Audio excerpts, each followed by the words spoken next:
बिस्मिल्लाहिर्रहमानिर्रहीम। व्यूअर्स कैसे हैं आप? मैं भी अल्हम्दुलिल्लाह ठीक हैं। तो चले आज बनाते हैं गोभी के पकोड़े और साथ ही बनाएंगे चुकंदर के साग के पकोड़े और चिप्स। मज़ा लें और इंजॉय करें।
तो लेती हूँ आपसे इजाज़त। अल्लाह हाफिज़।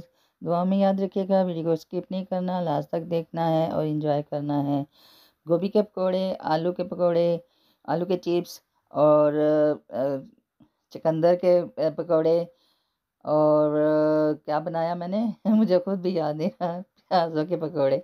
तो ये सब बहुत सारे बनाए हैं क्योंकि रमज़ानों में यही चीज़ें खाई जाती है, तो यही बनाते हैं तो बहुत खुशी होती है।